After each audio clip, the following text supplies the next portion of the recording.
How's it, everybody? It's a really important time for South Africa. It's election season, and not only in the Rainbow Nation, but globally there's an unprecedented amount of elections being held worldwide this year. So a massive year for everybody. And with that being said, it's my absolute pleasure to have on the show with me today DA Provincial Chairperson for KZN and Member of Parliament since 2014, Dean Macpherson. In this episode, I play devil's advocate as Dean negotiates questions such as, have the DA become perennial ANC bashers, and can the DA successfully run a coalition? We unpack the importance and the relevance of the multi-party charter, something that if you intend on voting in May, you have to understand the context and the relevance of what this means for your vote. Dean elaborates on the DA's 7 apex priorities in their 5-year plan that they outlined in their manifesto. I think that we have an opportunity to create change, and that change is only going to happen if you take to the polls and you leave your mark. We have a responsibility and a duty to ourselves and our country that we make our voices heard. And on that note, like, share, subscribe, enjoy, and vote.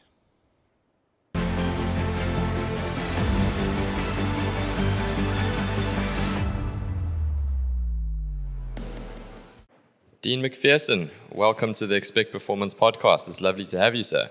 Thank you, Clinton. Nice to be here with you in your very impressive gym. It's definitely good to come and spend a few hours here, I think, after this election. That would be a pleasure to have you.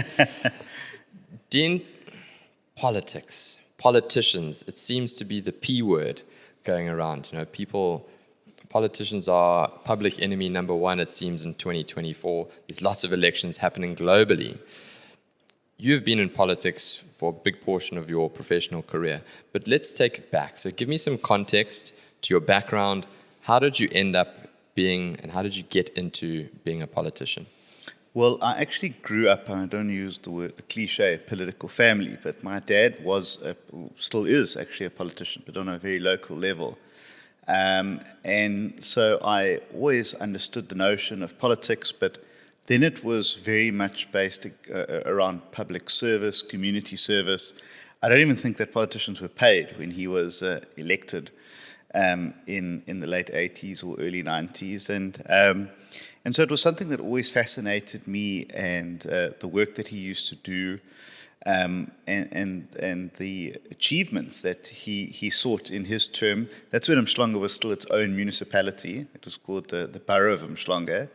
Sure. And it had its own police force. Then it was called Umhlanga Protection Services. Wow! And so that's really sort of where my interest was ignited.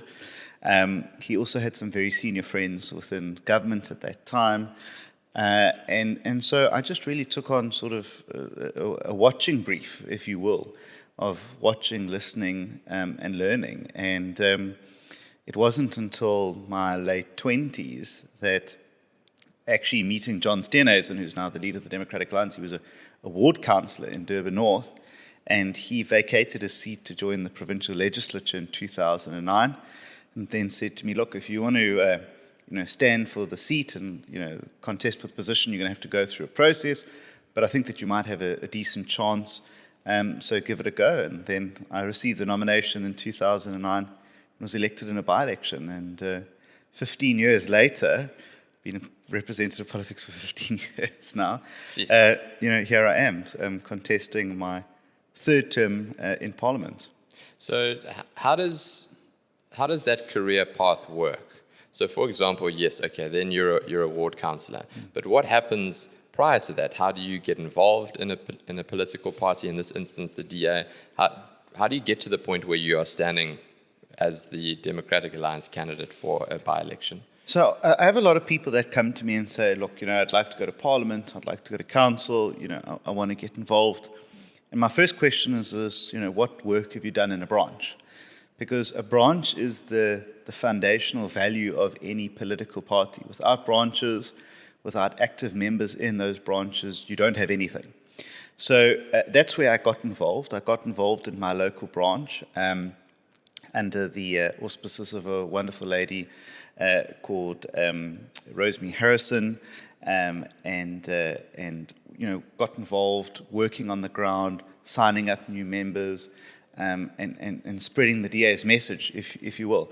So that's where any good politician has got to start, because unless you can actually have members, unless you can attract new people to a branch, you're pretty useless as a politician. I mean, that's our currency as voters and members.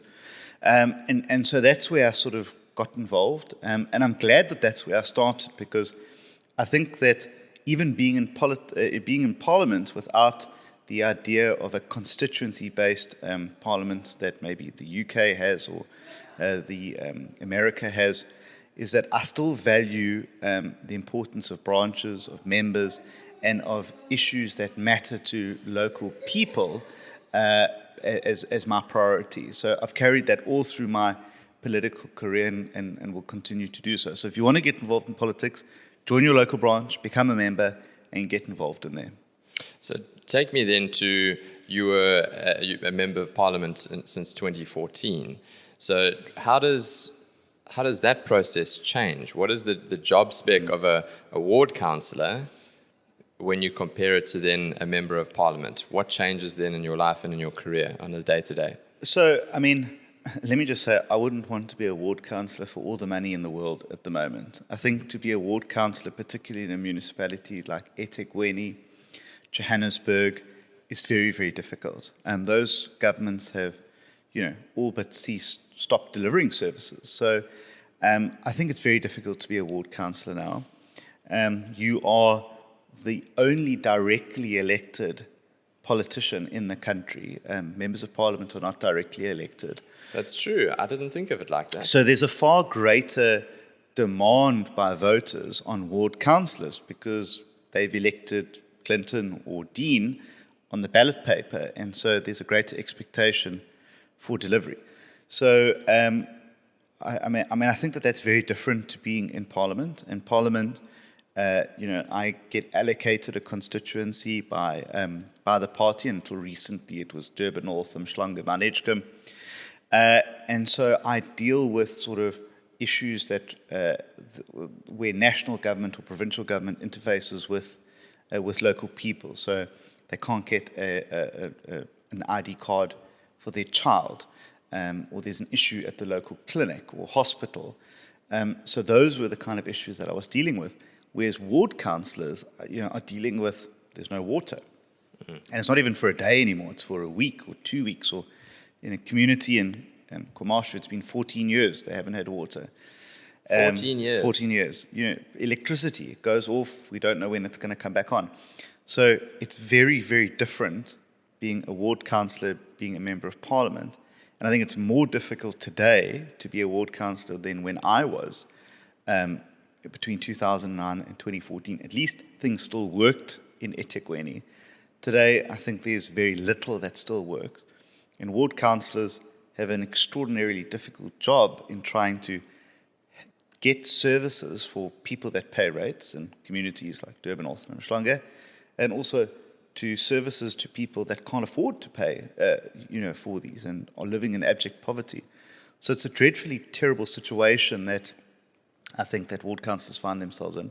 And I understand why communities take their anger out on them, but they operate in a system where another political party is in charge, and their job as a local ward councillor is to lobby on behalf of that community, and they can't always deliver on those requests of the community.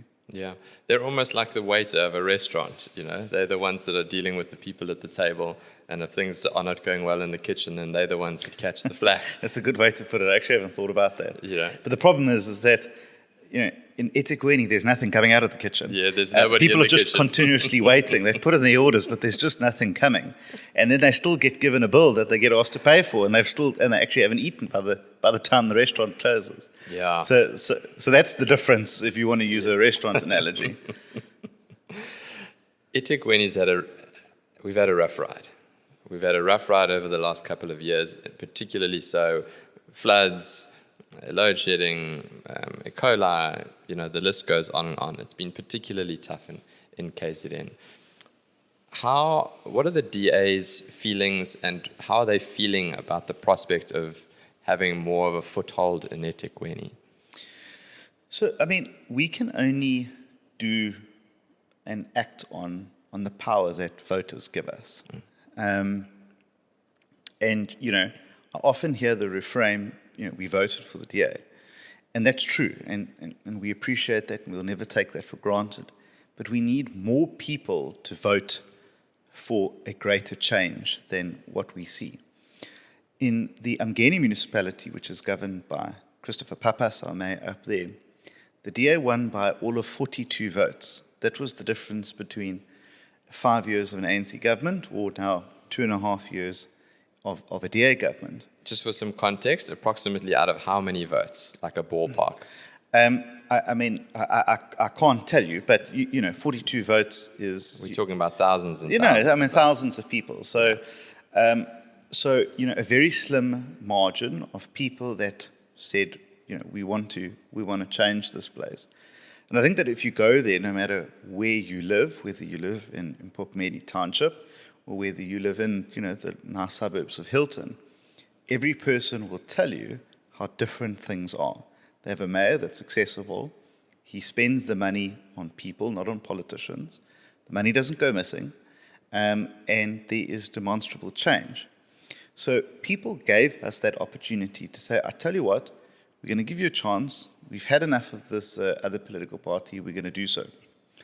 And that's what we really need to see in a place like Ethekwini. We won 7 wards of the ANC in 2021. It was remarkable that we managed to do that. But there were still not enough people that came out to vote. Only 40% of people who were eligible to vote came out and voted. And so if we want to change the status quo, a lot more people need to come out and vote for a political party, arguably I'd say the Democratic Alliance, that has a track record of governing and delivering where we are given that opportunity. Are we perfect? We're not perfect. But we don't steal the money. We answer the telephone call when it rings. And we prioritize people and not politicians. And I think that those are 3 good reasons to give us a chance. But we equally can't be held responsible for the actions of other political parties that are in government when we're not given that space or chance to govern. So, Ethekwini as a municipality, as it is, it can't do anything because it's paralyzed by political infighting between the ANC, the EFF, and these smaller parties that are effectively rent seekers, and they demand whatever they demand, and that's what happens in a council meeting. So we have every opportunity in this election now, in 3 months' time, 12 weeks, we might not be able to change the electoral fortunes in Ethekwini in this election, but if we're given a mandate and an opportunity to govern provincially, the first order of business is to place Ethekwini under administration and remove the toxicity that exists in decision-making in this council and actually allow professionals to start prioritizing the urgent needs of this municipality. Yeah. Okay, let me play devil's advocate because we're getting to that. It's election time. South Africans are talking across the dinner table in the office. We're starting to talk. All the manifestos are coming out. The DA was over the weekend. EFFs was here at Moses Mabhida the previous weekend. So it's top of mind for South Africans. I'm a DA supporter. Let's say I'm a neutral.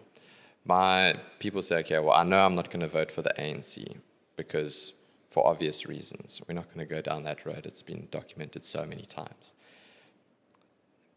My gripe is that there's no other party that I think has the capacity to run the country. What would you say to that as a member of the DA? Well, I think you have to ask yourself just a simple question.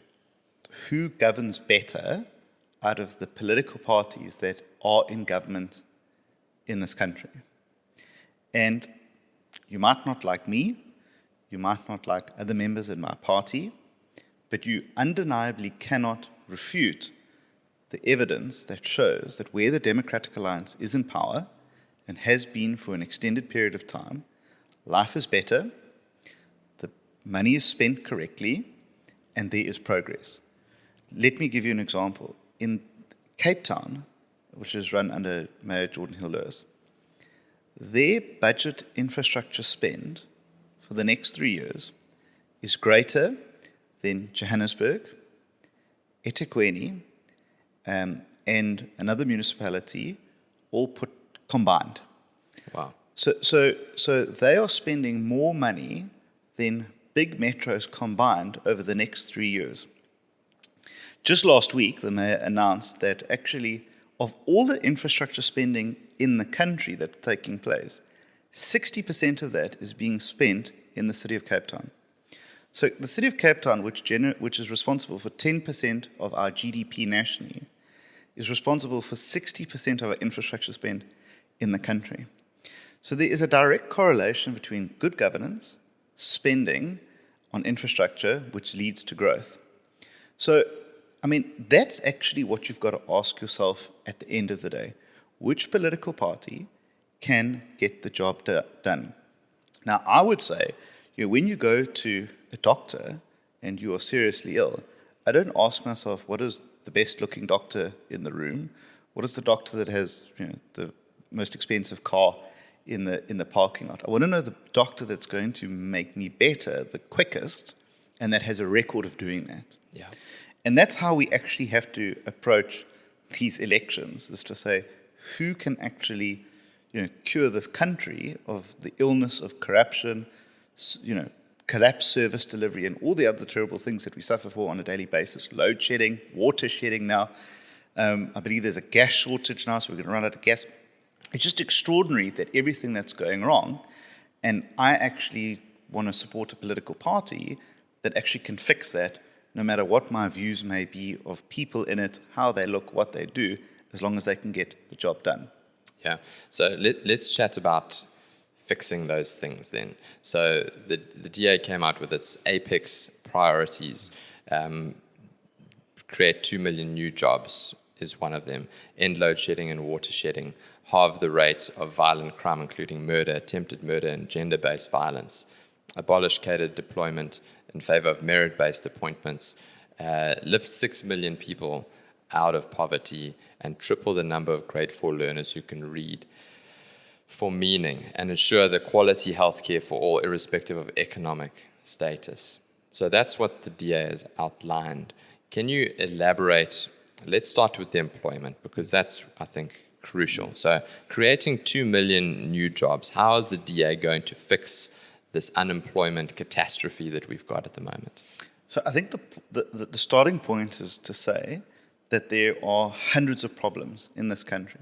We can't fix everything all at once. So we've got to say, what are the 7 most pressing and urgent things that we think that can be done in the next 5 years?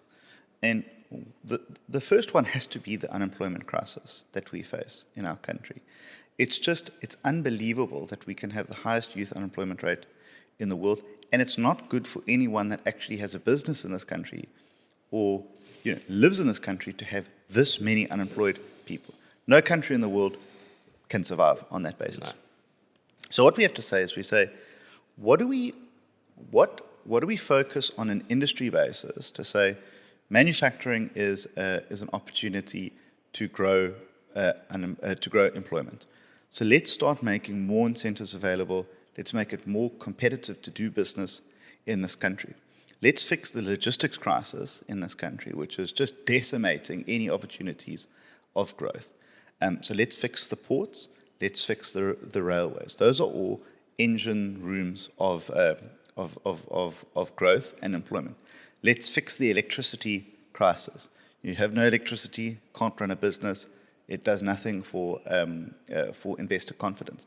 So these are all things that we're not saying are theoretically possible. We've also shown how it is possible in places like the Western Cape, in the city of Cape Town, which has the lowest rates of unemployment. And we focused on industries and areas that can absorb unemployed people very quickly. Tourism is a great example of that. It's been a massive a boost to our employment figures in the province. We are in the city of Cape Town by 2026. There will be 4 stages lower in load shedding than the rest of the country. 4. And they're currently between 1 and 2. There'll now be 4 in 2 years' time by the rapid expansion of solar, wind, and also increasing hydroelectric power through the Steenbras Dam. Those are game changers. They're not difficult to do. And the thing that I think that we get wrapped up in is the theoretical, ideological debates about how we should be solving these problems. But we actually just need to just get on with it and just get going. And if we do that, and if we have the right people in place, not people that are deployed by political parties or not people who have interests other than actually fixing things. I read the Sunday Times that they've got a new CEO for Transnet, but now it can't be, adopted because as a coloured woman, she's not black enough. And the problem that the ANC faces is that the optics don't look good, quote unquote. Now, I don't care what the optics look like.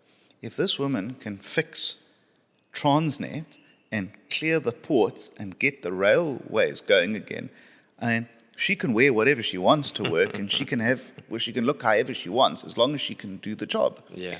I would argue that any person's business that is being crippled and decimated by the logistics crisis in this country doesn't care what the optics look like. So that's the kind of space that we need to get back to. Hands-on approach, get the job done, and just stop talking and actually start doing. So I think if we do that, we can actually see a real turnaround in jobs. And that's why I think it was important that the DA was realistic about the jobs number that we put out there. Yes. People say, well, why not 10 million? Well, why not 5? Why not 20? Go and pick a number. We've got to be realistic about what can be done in 5 years. But the thing about, dealing with these issues now is they are catalytic, that as time goes by and as you fix these things, so those jobs numbers ramp up as confidence returns, more businesses are open. Last year, 1,600 businesses closed. In an entire year, 1,600. Where? In the country. In the country, okay. If you took, 10 people in each of those businesses, you could employ 160,000 people, overnight. It's just crazy that we don't have that sort of, focus to say, let's look after small businesses, let's get them going again, let's back them, and you can increase employment by thousands just on that basis. Yeah, I saw, to elaborate on those apex priorities with the 2 million new jobs, there was something along the lines of an unemployment certificate after a year, if I'm not mistaken. Can you elaborate on the concept of that potential unemployment certificate and how that would work in terms of creating jobs? You also want to link, incentives of the state to job seekers.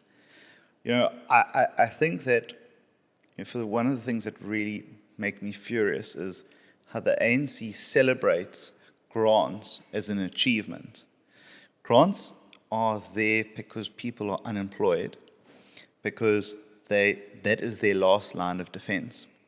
And I think that what we need to say is that the SRD grant is a good example, the 350 Rand yes. grant. 350 Rand can't do much, but why don't we say, instead of it just being sort of this general grant that's available to anyone, let's allow it to be used as a tool to seek employment and to assist people that are actually actively seeking work. We've done it in a different way in the Western Cape, where the Premier Ellen Windey announced that people who are job seekers looking for jobs will be able to use public transport for free if they're going out, to go for interviews. Those are the levers of the state that we can use to incentivize and to help people and to inspire people to go out there and actually seek employment. But the way that the ANC uses grants is this way to sort of just keep people in poverty in perpetuity. We don't want that. We want to lift people out of poverty. Let's talk about lifting 6 million people out of poverty. That's how you do it. You inspire them, you incentivize people to get into the market, to go out there and to regain hope. Because the real issue is not so much the unemployed, it's those people who have given up looking for employment. And that's what really, really concerns us, is that there are people that internally have said to themselves, I'm destined for a life of poverty. And I mean, that's not a country that any of us want to be in. We want people to have dignity. We want people to be working. And that when they work, when they're earning a wage and they're looking after their family, they actually have pride in what they're doing, where they're living. And that's what we need to restore. We need to sort of, roll back this, this belief that people believe that they're, going to be unemployable and live in poverty for the rest of their life. Yeah. Dean, let's take a side turn now. There's something called the multi-party charter. Can you explain to me and to the listeners what that means, and coming into election season, why that's relevant to the South African public? Well, I mean, I think it's obvious that no political party, including the ANC, is going to get a 51% majority in the elections. And I think that rightfully the DA looked at the terrain and said, what we need to do is bring parties together that have a common objective of getting the ANC out of power and keeping the EFF out of power, and say, how do we work together to form a new majority that can get them out? And so it started off as what our party leader, John Steenhuisen, referred to as the Moonshot Pact, and then transcended into the multi-party charter. And I can't exactly recall how many parties there are, but there are more than what started in the Moonshot Pact.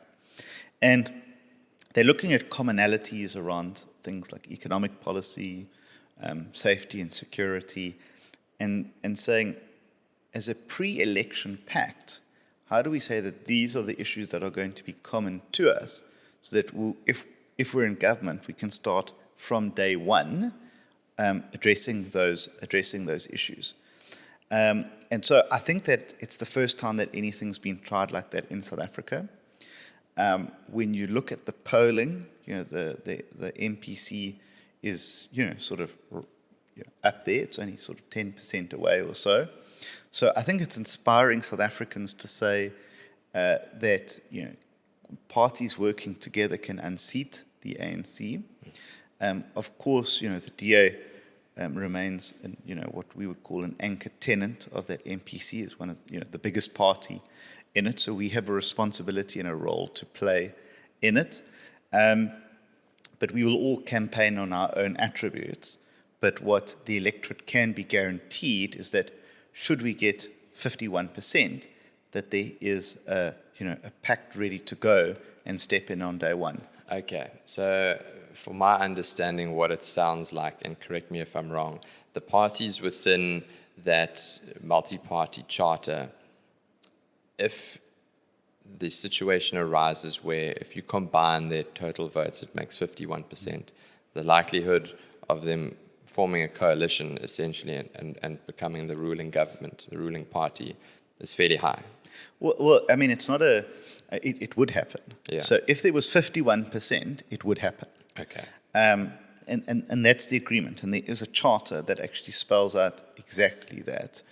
And that's also applicable to provinces as well. And being in the province of KwaZulu-Natal, we started that process some time ago with our partners in the IFP. Mm-hmm. We're doing that in local government already, working together. Not perfect, but we keep the ANC out, and there is progress, not enough progress, but it's definitely progress, and we're working hard to roll back, some of the ills of the ANC. So, wherever I go, people, 5 years ago, no one believed that the ANC could be out of power. Now it's not even a discussion of if. People actually believe it. They know it because the polls are saying so. Yeah, polls have them at 40%. Yeah, so I think if they had an election today or tomorrow, I think they'd be lucky to get 40% at the moment. So, people can actually see for the first time, a government without the ANC. And if you think about someone who's 30 years old, I don't know how old you are, but 34, but thank 34, you. but there are some people that have never grown up nationally without an ANC in government. Yeah. And there are some people that have no idea, what it's like to live in a functional province unless you live in the Western Cape. And I think in one way that's sad, but also in another way, I think it's hopeful that people actually can say, you know what, I've done this for a while. Let me try something else. Yeah. Do you know what's also scary is if somebody load shedding started 2007. So I was in matric because I remember we were studying for matric exams, trials, finals, whatever it was. And it was like a big thing. You're like, how am I going to study by bloody candlelight? Imagine being 17. You're 17 and you've never known what it's like to have electricity 24 hours a day. Like, that's just like, it's mind-boggling. Yeah. It's such a, I mean, how... And those are the realities in which we live in now. So, we've got to do everything that we can. And, at the end of the day, Clinton, political parties can only do so much. So we can come to the electorate. We can say, this is our offer. This is what we have on the table. But the electorate also have to play their part as well. There's a responsibility that exists on their shoulders to say, you know what, there's never been an opportunity like this to change a government, to change the course of this country. We better do something about it. And there's enough parties in the multi-party charter to take a bet on. And there's of course a whole lot of new entrants as well, which I think is unfortunate because all they do is they're just trying to get votes from the DA. They're not actually trying to get votes from the ANC. So I look at these other political parties, Rise Mzansi, BOSA, what is the other one? Change Starts Now. They're just diluting. And they're actually, I thought it was funny because on registration weekend, I didn't see a single one of them in an ANC ward trying to register people to vote. They were all registering people in like Durban North and Umhlanga.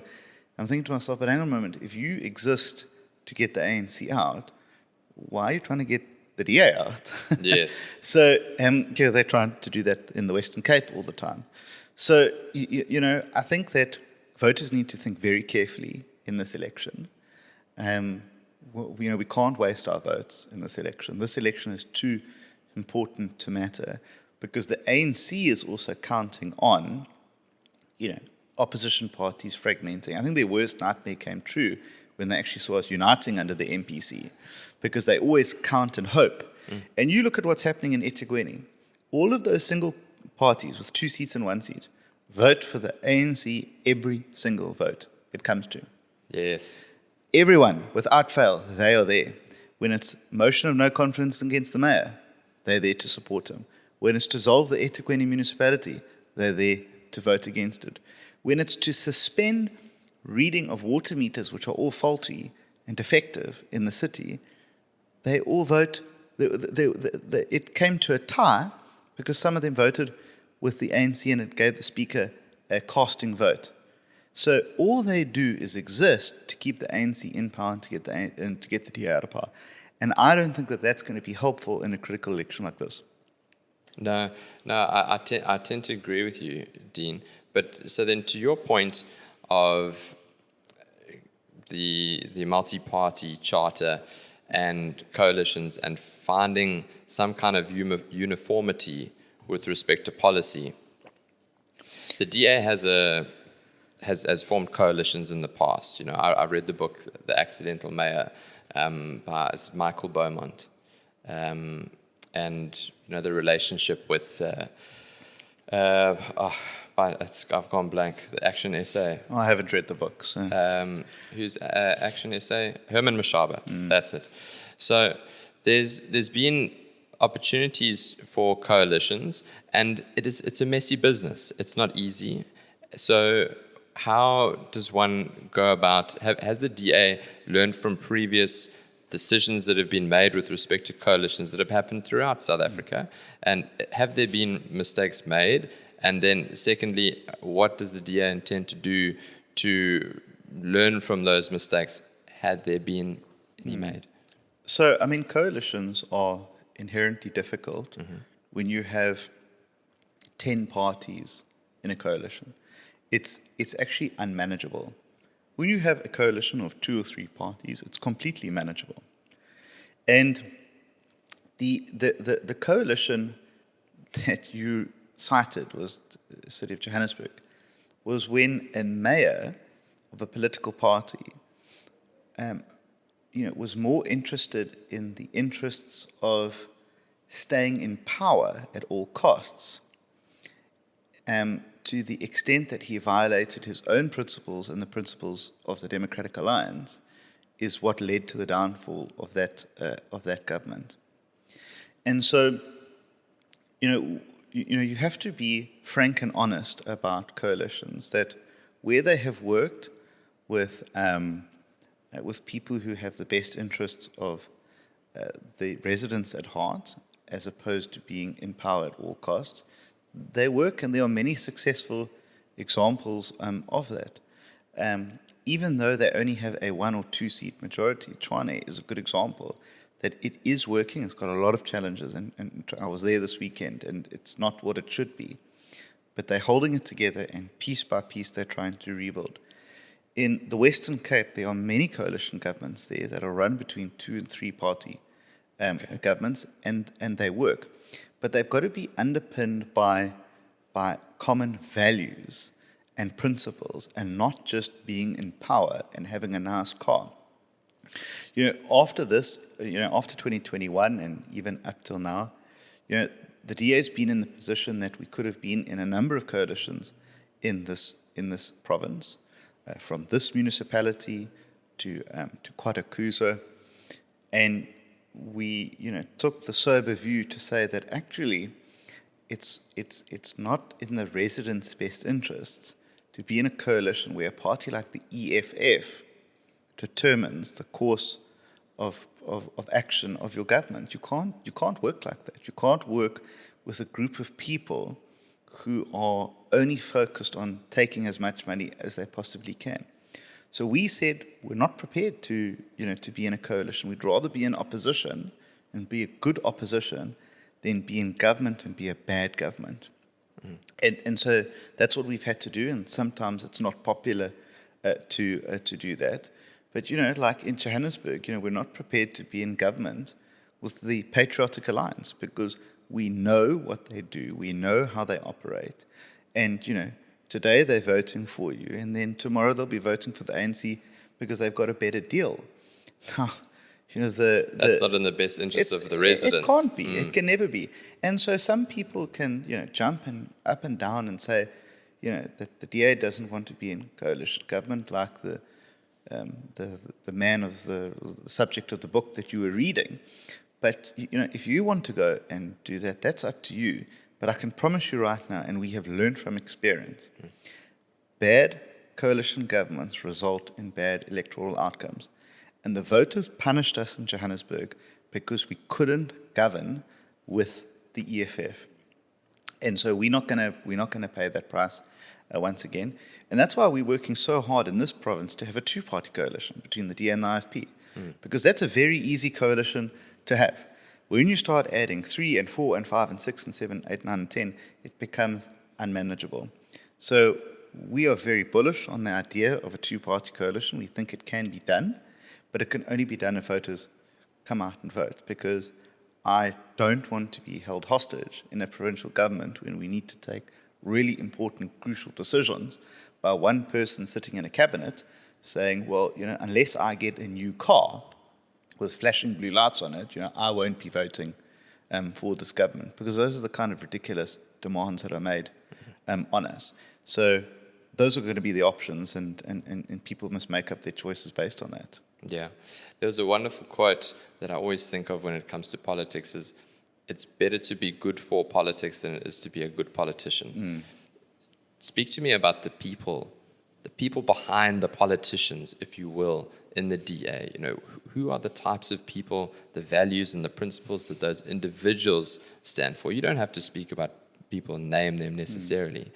But what about the people that are behind the blue shirt? Well, I mean, we're all here, Clinton, because we love our country and we love our party, in that order. And so, I want South Africa to work. I want Durban to work. I want KwaZulu-Natal to work. And I'm prepared to give up, some of the best times of my life between my 20s and, now late 30s, to make that happen. Because I know one day that when I have children and you have a young son, that we want them to be in a better community and better city and better province and country than we got to be in. I mean, that's one of the key foundational values of humanity, is to continually progress and leave, something better for those that will come after us. And I think that's what drives us. It's what drives me. It's what drives many people in the party, friends of mine that are in government, friends of mine that are in opposition. Because, as I said, I think to be in politics right now is very difficult. I had a gentleman who, thought it would be appropriate to come up to me and start swearing at me and telling me, what he thought of me and, my party in a shopping centre. And I guess that's his right to do so, but no one likes that and no one wants to be subjected to that. But, I mean, it's part of the territory of what we do. And so, I think that politics and politicians get a bad rap, and probably deservedly so, because of how some of them behave in this country and how some of them have treated the electorate with contempt and stolen and so on and so forth. But, I don't think that you can paint all of us in that same brush. I mean, you saw I drove myself here in my Toyota hatchback. I don't have drivers or bodyguards or anyone like that, because all of that sort of stuff is completely unnecessary. We're here to serve, we're here to get things right, and I think that given the chance and given the opportunity, we definitely can do so. Yeah. Okay, I like that. Let me play devil's advocate again. The reason why I don't like the DA is because they've become professional bashers of the ANC, and they have got lazy by just that's their out, is to bash the ANC, and they don't provide us with solutions to the problems that they keep accusing the ANC of. And the response might be, well, that is the role of the opposition party, to hold the ruling party accountable. But what would you say to that critique that some people, many people in fact, have had of the DA over the last 4 years since the previous election? Well, you just read our solutions to me when you read the manifesto. So, we are a solutions-based party, and we show what our solutions do in government. There's only 3 political parties in this country that govern outright in one sphere of government or another. It's the ANC, the DA, and the IFP. There's only 3 in the whole country that govern outright in a municipality. So we can compare what we say and what we believe in against those other 2. But we must also be careful to not sort of say that, well, the DA shouldn't criticize the ANC, because the ANC deserve to be criticized. They deserve to be held accountable for what they've done and what they've inflicted on this country. We don't just talk about ending cadre deployment. We've gone to the Constitutional Court to instruct them to give us those minutes, because we want to show the country that Cyril Ramaphosa wasn't just some sort of idle spectator in the destruction of our country. He was an active participant when he sat and chaired the cadre deployment committee and recommended these people into ESCOM, into SAA, into the judiciary. We know that they were deploying judges that came from the ANC's cadre deployment committee. And we can't just let them have a free ride on it, but it's got to be balanced with solutions. The problem is many people don't want to hear the solutions, but not that solution. Okay, well, give us a solution then. But these are our solutions. This is what we're prepared to hang our hat on. but we're not going to let the ANC get away with, and we're not going to stop reminding them of what they've done to our country, because if we do stop doing that, then they will feel that they have a license to actually do things even worse if there's actually no one watching them. Yeah. So, I think that it's got to be balanced on both sides. But the one thing I like about the DA, and the one thing that has attracted me to the DA from when Tony Leon was still the leader, and that's when I joined the party to Helen Zille, is that we have always come up with solutions to show people how things can be better.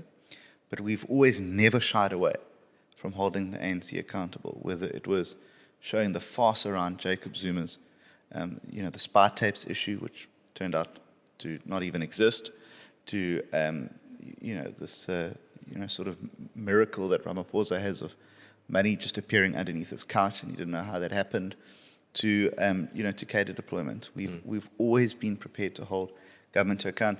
And actually, an opposition party is not an opposition party if it's not prepared to do that. Yeah, no, that's a fair point. I feel like it was the critique, the constructive critique that people that have spoken to me about it had, was that was what seemed to consistently be in the press. That's always front of mind, right? Because it makes the Facebook pages, it makes the YouTube videos, the etc. press never like to write what the DA is doing, right, or what our solutions are, because the press sells conflict. Yeah. That's what they sell. They will never. I mean, I love this. No one ever asked the ANC what are your solutions. Stop criticizing the DA in the Western Cape. No one cares, because and this is the other problem, is that the DA is held to different standards compared to every other political party, and I don't mind that. The DA does hold itself to a higher standard than other political parties, but then at least be fair and transparent about it, and so the media will never ever say, the DA's done this, or this is their solution, or that's their solution. It's just, what is the DA's response, or what is our critique of this? Because in fairness, that's also how the media report things. The government, the opposition. Yeah. The government's doing this. What is your response to that? So I mean, I think that also people have to be, quite fair about it. Yeah. So then, where should people go to find these stories, the examples, the evidence of the DA governing to the degree that they have? Well, I mean, there's so many different, platforms. You can go onto social media, and any of those, from Facebook, X, Instagram, YouTube, now even TikTok. I don't know what TikTok is. I'm not on it. So, I mean, apparently it's even there now. You can go onto our website. But, people also need to do a bit of homework as well. I agree. If our futures are so important, I mean, I'll tell you a story. When I'm going to see a doctor, or saying, I actually do a bit of research on the doctor, and I Google them, and I have a look, and all this and all that sort of thing like that. People should do the same thing as well. Have a look at our policies. Go and Google them. Go and read about them before you make a choice. Don't just say, but the DA's this and the DA's that, and you actually haven't even really engaged in the party. Call me, for goodness sake. I mean, I'll have a discussion, with you if you, sincere and honest about it. So, I mean, all the evidence is there. And the great thing is, it's not even our evidence anymore. It's government's own evidence. Stats SA, we don't control Stats SA. They say that this is the province with the lowest unemployment rate. Infrastructure South Africa say the city of Cape Town is responsible for 60% of all infrastructure spend in the country at the moment. We don't make those up. But, if you just take a bit of time to read and actually analyze, what is before you, I think that people would be pleasantly surprised. Of course, we have a responsibility to tell people. I mean, we can't just sit back and say, if you go onto social media and work it out. So we have a responsibility to do that, and we are actively doing that now at the moment in the elections, telling people, holding massive events, calling people. We're calling millions of people, sending SMSs to millions of people. I always ask, I never hear from the DA. I got an SMS from the DA. How did they get my number? Yeah. And it's hilarious. I mean, so, but we'll continue to do it because we want to tell as many people what we're doing. And I think that people are really going to be receptive to the message and what we're offering in this election. Yeah, I think you're spot on, Dean. And I don't mean this in a South African context, but in a global context. It is, you have an opportunity to vote. And I'm a believer, if you don't vote, then you can't complain. You have to use your opportunity, your democratic right, to put pen to paper and to leave your mark, as they say. And with that comes a responsibility to make an educated decision, to do a little bit of homework. And after having read the DA's apex priorities and having paid attention to their manifesto over the weekend, it certainly seems to me that there's definitely a far more digestible path that people can get behind and they can understand and they can see a route. Because absolutely, I mean, you would step back and look at South Africa as it is at the moment and think, well, jeepers, where on earth do we begin? So I like what you say about the 2 million new jobs, etc. It's a starting point, but I feel like the DA's got it right this time in terms of delivering something that's digestible, that's relatable to South Africans, where people can see transparently what they're voting for, what the party is standing for. Practically, this is what they're aiming to do over that 5-year period. So it's giving people a reason to vote for something, not to vote against something, which I think is crucially powerful. That might be the difference, I think, is to vote. Previously, I got the impression with this in the last elections, people were voting against something. They weren't necessarily voting for something. How do you feel about a statement like that going into the next election? As political party, we've got to inspire people to come out and vote. I mean, we can't be the sailors that curse the sea that we're on. So, we've got to inspire people. We've got to show people that there is a path to victory. And I think that when we say that we can win this time, collectively speaking, that there's a real credibility behind that. And that counts for something on its own. I must say that in the places that I go to, and I go to every type of demographic, every type of township, suburb, across this province, and people, in my view, are so determined to come out and vote in this election because they know that they have the possibility of actually unseating this government. I mean, you look at the ANC's polling in this province. Last week they polled 27%, 27. In 2019, they got 52 or 40 or 54%. 50% of their votes have gone out. So they've gone to other political parties. We're beneficiaries of those. MK, unfortunately, is a bigger beneficiary of those at the moment. But, I mean, the fact of the matter is that ANC voters have had enough of the ANC. It's now whether we can convince opposition voters to say 50% of their voters have gone. You now need to come out and vote, and come out in greater proportion than ANC voters will come out. And for me, that's the key in this election. If DA voters can come out disproportionately to the ANC don't even have a hope in hell of getting 30% in this province. And then all of a sudden, the coalition between the DA and the IFP is absolutely possible. A couple of weeks ago, between the two of us, we were polling at 49%. We're 2% away from an outright majority between two political parties. Wow. And the thing about getting the ANC out of power, once you get them out, they never come back. Because they fragment, they fall apart, they go into disarray. I mean, just look at the ANC in the Western Cape. I mean, they're embarrassing, actually. They can't even hold branch meetings anymore. So for me, that's got to be at the front and center of every voter's mind, is just like those 42 people in Ethekwini said, I'm going to hang around, I'm going to vote, because I know that this actually could be a game changer for us. If those 42 people stayed at home, 43 people had stayed at home, they could have won by a vote. Yeah. So, this election is going to come down to a handful of votes in this province. And, I think that we as individuals also have responsibilities to tell our friends. I mean, I make a joke on the campaign trail. I say, if your boyfriend and girlfriend is not registered to vote, you need to tell them that they're in the other room until they actually go and register to vote.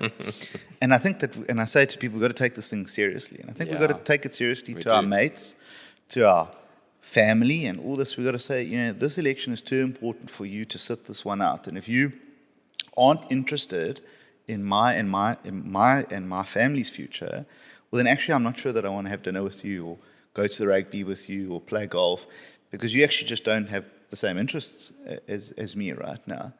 And that's the approach I'm taking, to be perfectly honest, is that, if you can't be bothered in our collective future, I'm not sure what we have, in common anymore. Yeah. So maybe that might, break up some friendship circles or golf, groups and so on and so forth. But so be it, because if that's what it's going to take to get this across the line, then those are the sort of things we need to do as individuals as well. Yeah. Dean, I think that's a fantastic way to leave it. I think that's a wonderful parting message for the people of KZN, the people of Ethekwini, and the people of South Africa. It's been an absolute pleasure to have you on. I've thoroughly enjoyed our discussion about all things politics, and I'm quietly optimistic and feeling very good about what could be on the horizon for this country. So thanks for coming. No, thank you, Clinton, and nice to see you after so many years. Yeah. Probably a bit heavier and a bit wider than I was when last you saw me, but as I said, I might come partake in this gym. Well, yeah, you can come back and you might be lighter and a bit narrower post-election. Yeah, no, with all the stress, most likely. Thanks so much. Thank you.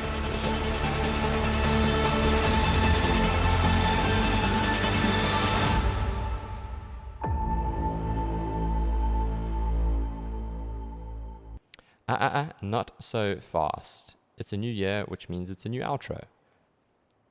And let me level with you. It is such a cool feeling when I see that Spotify subscribers number increase on the weekly, when I see the number of people listening to the episodes going up. And it really makes a huge difference. Have you ever done something and you feel so good when you get rewarded by some positive feedback and you really feel like you're making a difference?